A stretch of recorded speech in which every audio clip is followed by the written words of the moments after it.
কেন দেখবে? কারণ এটা একটা চিরাচরিত গল্প বাঙালিদের, বউ শাশুড়ির যে ঝামেলা,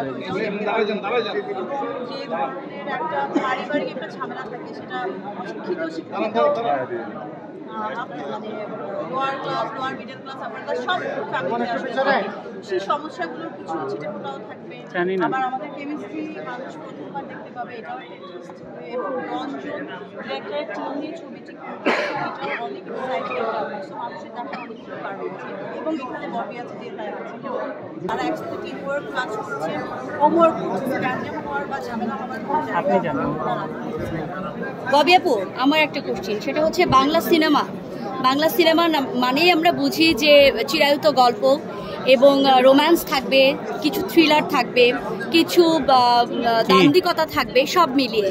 তো বউ সিনেমাটা আমরা নামটাই হচ্ছে যে সেই চিরায়ত গল্প আমরা বুঝতে পারছি। তারপরেও আপনার কাছে তো অনেক রকমের স্ক্রিপ্ট আসে, সেই জায়গা থেকে বউটাকে আপনি সিলেক্ট করেছেন, নামটাকেও চুজ করেছেন। এর আগে আমরা নোলক দেখেছি, সেটাও একটা বাংলা ফর্মের একটা নাম। তো এই নাম নিয়ে আপনার কোনো মতামত আছে কিনা, বা কোনো চিন্তা আছে কিনা, বা নামটা শুনে আপনার আসলে নজরে এসেছে? বউ একটা দায়িত্বের জায়গা। ওটা সবাই যে ফ্যাসিনেটিং একটা মানে বউয়ের আসলে দায়িত্বের শেষ নাই আমাদের দেশে। বাইরে একটু কম, আমাদের দেশে অতিরিক্ত। বউয়ের কাছ থেকে অনেক এক্সপেকটেশনস মানুষের। সে যে একটা মানুষ, তারও কি কিছু চাহিদা আছে, বা তারও যে ফ্রি টাইম দরকার, সেইটা কেউ ভাবে না কখনো। এরা নিজের জায়গাটা নিজেরা ক্লিয়ার করে। ওইটার একটা জিনিস আমাকে টাচ করেছে, যে আমি যদি কিছু দেখাতে পারি, বা আমার ছোট্ট জায়গা থেকে কিছু যদি অপারেট করা যায়, তারপরে এত সুন্দর একটা গল্প। তারপরে দিয়ে দেওয়ার এখানে অনেক, আমি বারবারই বলবো, এটা যতই বলবো পরিবারের অংশ, যাই হোক, এটা একটা মুখ্য কারণ ছিল ছবিটি করা। এবং সাইমন স্যার এখানে আমাকে যেভাবে গল্পটি শুনিয়েছিল, ওনাদের যে টিম আমাকে যেভাবে এক্সপ্লেইন করেছে, আমি প্লিজড, সেজন্য আমি রাজি হয়েছি। আরেকটা হচ্ছে, আমার মনে হয়, আমার ছোট্ট এক্সপিরিয়েন্স থেকে আমি এটা বলতে পারি যে পৃথিবীতে সব গল্প ঘুরে ফিরে একই, শুধু প্রেজেন্টেশনটা ভিন্ন হয়। কয়েকটা ধরনের গল্পই আছে, এর বাইরে আসলে গল্প নেই আমার মনে হয়। আমি সোফাটা বুঝতে পারি, বোঝারা জানার তো শেষ নাই, আমি শিখছি। তো এটাও অন্য একটা গল্প, বাট ভিন্ন প্রেজেন্টেশন।